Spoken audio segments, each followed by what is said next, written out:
लाखो वारकऱ्यांचं श्रद्धास्थान असलेल्या आळंदीमध्ये सध्या इंद्रायणी नदी ही फेसाळलेली आपल्याला पाहायला मिळते. मी सध्या आलो आहे आळंदी या ठिकाणी पाहतो की सध्या इंद्रायणी नदी किनाऱ्यावरती कशा प्रकारे सध्या जे पाणी आहे ते खरं तर दूषित झालेलं पाहायला मिळतंय. संपूर्ण नदी आहे ती सध्या फेसाळलेली पाहायला मिळतंय. कारण की ज्या पद्धतीने पाहिलं की ही जी नदी आहे ती इंद्रायणी नदी महाराष्ट्र राज्यातील एक महत्वाची नदी मानली जाते.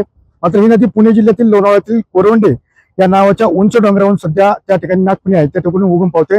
मात्र पुढे येत असताना ज्या पद्धतीने पाहतो की आळंदीमध्ये आल्यानंतर ही नदी आहे पूर्णतः फेसाळलेली आपल्याला पाहायला मिळते. कारण की पिंपरी चिंचवड असेल आणि इंद्रायणी नदी काठच्या परिसरामध्ये अनेक कंपन्या केमिकल युक्त आहेत आणि त्याचं पाणी आहे ते इंद्रायणी नदीमध्ये सोडल्यामुळे वारंवार या ठिकाणी या कंपन्यावरती कंपन्यांचं जे पाणी आहे त्याच्यामध्ये सोडल्यानंतर हे पाणी फेसाळताना आपल्याला पाहायला मिळतं. मात्र या ठिकाणी कंपन्यावरती कोणतीही कारवाई त्या ठिकाणी खरं तर केली जात नसल्याचं पाहायला मिळतंय. ज्या पद्धतीने पाहिलं की एकनाथ शिंदेनी सुद्धा या ठिकाणी खरं तर कारवाई करण्याचे आदेश दिले होते. मात्र अजूनही या ठिकाणी पाहिलं तर कोणत्या प्रकारची कारवाई सुद्धा झालेली नाहीये. मागील 5 ते 6 महिने या ठिकाणी स्वच्छ पाणी पाहायला मिळत होतं.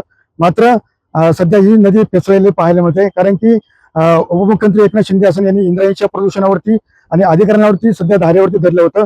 तसेच नदी प्रदूषण मुक्त करण्याच्या सूचना सुद्धा त्यांनी केल्या होत्या. त्यानंतर काही प्रमाणात नदी फेसाळणे थांबले होते. मात्र या ठिकाणी आपण पाहतो की सध्या कशा प्रकारे नदी फेसाळलेली आपल्याला पाहायला मिळते. कारण की आळंदीकर आणि वारकऱ्यांकडून इंद्रायणी नदी पवित्र स्थान हे मानले जाते.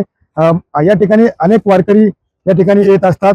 आळंदी मध्ये असलेल्या इंद्रायणी स्थळा त्या ठिकाणी स्नान करत असतात आणि इंद्रायणी स्थळावरती स्नान करणं हे पवित्र मानलं जातं. मात्र अशा फेसाळलेल्या आणि दूषित पाण्यावरती वारकऱ्यांचं जे आरोग्य आहे ते सध्या धोक्यात आलेलं आपल्याला पाहायला मिळत आहे. सुनील चळे, TV9 मराठी, आळंदी, पुणे.